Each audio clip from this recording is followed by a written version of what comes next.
तुम्हाला माहीत आहे का, असा काय शोधायचं होतं श्रीकृष्णाला की तो द्वारकेचा राजा आपला राजमहल सोडून पंढरपूरच्या जंगलात आला?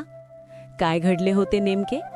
रुक्मिणीने द्वारका का सोडली आणि पुंडलिकाची यात काय भूमिका होती? नमस्कार मित्रांनो आणि बहिणींनो, आपल्या सर्वांचे मनपूर्वक स्वागत आहे आपल्या आवडत्या यूट्यूब चॅनल देवांच्या गोष्टीमध्ये, जिथे आपण ऐकतो भक्ती, प्रेम, श्रद्धा आणि जीवनाला दिशा देणाऱ्या आपल्या सनातन परंपरेतील सुंदर आणि प्रेरणादायी कथा. तर चला, आजची अत्यंत सुंदर आणि भावपूर्ण कथा सुरू करूया. रुक्मिणीचा राग, पुंडलिकाची भक्ती आणि विठ्ठल पंढरपूरला कसा आला याची अद्भुत कथा.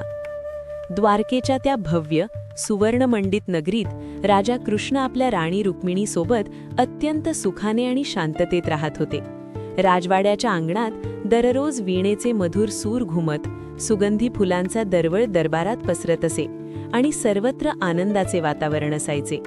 पण एक दिवस सायंकाळच्या त्या शांत वेळी, जेव्हा सूर्यास्ताची केशरी किरणे महालाच्या खिडक्यांतून आत येत होती, कृष्ण एकटेच आपल्या कक्षात बसले होते. बाहेर मंद वारा वाहत होता आणि त्या शांततेत त्यांच्या मनात अचानक बालपणीच्या आठवणी जाग्या झाल्या. त्यांच्या डोळ्यांसमोर वृंदावनचे हिरवेगार कुरण, गोकुळच्या मातीचा सुगंध, गोपाळांच्या खेळांचा आनंद आणि गोपींच्या खळखळत्या हास्याचे स्वर तरळू लागले. त्या आठवणींमध्ये सर्वात जास्त जिवंत होती राधा. राधा, त्यांची बालमैत्रीण, त्यांची आत्मीय सखी, त्यांच्या हृदयातील निर्मळ आणि निष्पाप प्रेमाची साक्षीदार. कृष्ण त्या आठवणींमध्ये इतके रमले की जणू काळ थांबून गेला. ते हलक्या आवाजात राधेचे नाव गुणगुणू लागले. त्यांच्या चेहऱ्यावर एक विलक्षण शांतता आणि समाधान दिसत होते. त्यांच्या ओठांवर एक गोड आठवण चमकत होती, जणू ते पुन्हा त्या बालपणात परत गेले होते. याच वेळी राणी रुक्मिणी हळूच कक्षात आली. तिने कृष्णाला त्या अवस्थेत पाहिले, डोळे मिटलेले, ओठांवर राधेचे नाव, चेहऱ्यावर अनोखी आनंदाची छटा होती. क्षणभर ती स्तब्ध झाली. तिच्या मनात एक वेदनादायक विचार चमकून गेला. ती स्वतःशीच हळू आवाजात म्हणाली, मी त्यांच्या आयुष्याची सोबती, त्यांच्या प्रत्येक सुखदुःखाची साक्षी, पण तरीही त्यांच्या मनाच्या गाभाऱ्यात राधेची आठवण एवढी खोल आहे का? त्या विचाराने तिचे हृदय जड झाले. ईर्ष्या, दुःख आणि अपमानाची भावना तिच्या मनात एकत्र उसळली. ती काहीच बोलली नाही, शांतपणे मागे वळली. तिच्या डोळ्यात अश्रू दाटले होते, पण तिने ते कोणालाही दिसू दिले नाहीत. त्याच रात्री तिने द्वारका सोडायचा निर्णय घेतला. रागाने, दुःखाने आणि मनातील वेदनेने ती एकटीच निघाली, दूर दिंडीरवनाच्या दिशेने. भीमा नदीच्या शांत काठी, घनदाट वृक्षांच्या सावलीत, पक्ष्यांच्या मंद आवाजात तिने आश्रय घेतला. आजचे पंढरपूर जिथे आहे तिथेच त्यावेळी ती एकटी बसली होती. जेव्हा कृष्ण भानावर आले तेव्हा महालात एक विचित्र शांतता होती. रुक्मिणी दिसत नव्हती. त्यांच्या मनात काळजीची लहर उठली. रुक्मिणी, त्यांनी हाक मारली, पण प्रतिसाद नव्हता. जेव्हा त्यांना समजले की ती द्वारका सोडून गेली आहे, तेव्हा त्यांच्या हृदयात तीव्र वेदना झाली. मी माझ्या प्रिय रुक्मिणीला दुखावले. त्यांचे मन पश्चातापाने भरून आले. ते एक क्षणही न घालवता तिच्या शोधासाठी निघाले. ते मथुरा गेले, गोकुळात शोधले, गोवर्धनाच्या पायथ्याशी चौकशी केली. प्रत्येक ठिकाणी ते तिची आठवण काढत होते. शेवटी ते भीमा नदीच्या काठी पोहोचले. नदी शांतपणे वाहत होती, जणू तिच्या लाटांमध्येही त्या विरहाची कथा दडलेली होती. कृष्णांनी आपल्या साथीदारांना गोपालपूर येथे थांबायला सांगितले आणि स्वतः एकटे दिंडीरवनात गेले. जंगलात मंद प्रकाश होता, पानांची सळसळ ऐकू येत होती. काही वेळांनी त्यांनी पाहिले, एका मोठ्या वृक्षाखाली रुक्मिणी शांतपणे बसली होती. तिच्या डोळ्यात अश्रू होते, पण चेहऱ्यावर संयम होता. कृष्ण हळूच तिच्या जवळ गेले, तिच्या पायांशी बसले आणि तिचे हात आपल्या हातात घेतले. अत्यंत प्रेमाने आणि कोमल आवाजात ते म्हणाले, रुक्मिणी, राधा माझ्या आठवणींचा एक सुंदर भाग आहे, पण तू माझे वर्तमान आहेस, माझे जीवन आहेस. तुझ्याशिवाय माझे अस्तित्व अपूर्ण आहे. त्यांच्या शब्दांतील प्रेम आणि प्रामाणिकपणा ऐकून रुक्मिणीचे मन हळूहळू शांत झाले. तिच्या डोळ्यात पुन्हा प्रेम चमकले. दोघांनी एकमेकांना मिठी मारली आणि त्या क्षणी सर्व गैरसमज दूर झाले.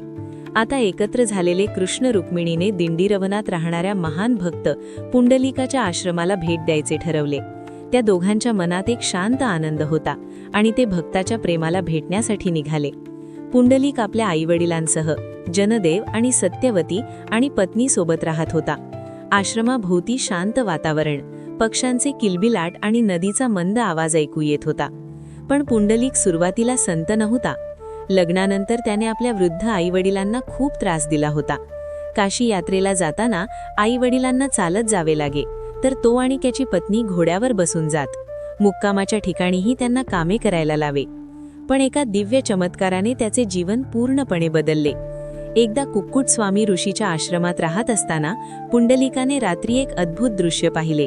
सुंदर तरुण स्त्रिया घाणेरडे कपडे घालून आश्रम साफ करत होत्या. दुसऱ्या रात्रीही तसेच झाले. त्याने विचारले तेव्हा त्या म्हणाल्या, आम्ही गंगा, यमुना आणि इतर पवित्र नद्या आहोत. यात्रेकऱ्यांचे पाप धुतो म्हणून आमचे कपडे घाणेरडे होतात. आणि त्यांनी पुंडलिकाला सांगितले, तू सर्वात मोठा पापी आहेस, कारण तू आईवडिलांना त्रास देतोस. हा धक्का त्याच्या हृदयाला बसला. त्याने पश्चाताप केला आणि त्या दिवसापासून त्याने आपले जीवन पूर्णपणे बदलले. तो आईवडिलांची पाय चेपत बसे, त्यांना खांद्यावर घेऊन फिरे आणि त्यांच्या सुखालाच सर्वात मोठे धर्म माने. विटेवर उभे राहणारा विठ्ठल. जेव्हा कृष्ण आणि रुक्मिणी आश्रमात पोहोचले तेव्हा पुंडलिक आपल्या आईवडिलांच्या पायांची मालिश करत बसला होता. देव स्वतः आले आहेत हे त्याला माहीत असूनही तो उठला नाही, कारण त्याच्यासाठी आईवडिलांची सेवा हेच पहिले कर्तव्य होते. त्याने दाराबाहेर पडलेली एक वीट बाहेर फेकली आणि नम्रपणे म्हणाला, हे प्रभू, या विटेवर उभे राहा, मी सेवा पूर्ण करून येतो. कृष्ण प्रसन्न झाले. ते शांतपणे त्या विटेवरच उभे राहिले, दोन्ही हात कमरेवर ठेवून. सेवा संपल्यावर पुंडलिक बाहेर आला, लोटांगण घातले आणि म्हणाला, या रूपात इथेच कायम रहा. कृष्णाने वर दिला. ते त्या विटेवरच विठ्ठल रूपात स्थिर झाले. रुक्मिणी रुक्माई म्हणून बाजूला राहिली. आणि म्हणूनच आज भीमा, चंद्रभागा नदीच्या काठी पंढरपूरमध्ये विठ्ठल मंदिर उभे आहे. या कथेचे महत्त्व. वारकरी संप्रदायात ही कथा अत्यंत महत्त्वाची मानली जाते, कारण ती आपल्याला अनेक सुंदर संदेश देते. आईवडिलांची सेवा हीच सर्वोच्च भक्ती आहे. खऱ्या भक्तासाठी भगवानही वाट पाहतात. देवही मानवी भावना अनुभवतो, त्यामुळे देव आपल्याला जवळचा वाटतो. रुक्मिणीचा राग आणि पुंडलिकाची भक्ती यामुळे पंढरपूर विठ्ठलाचे शाश्वत घर बनले.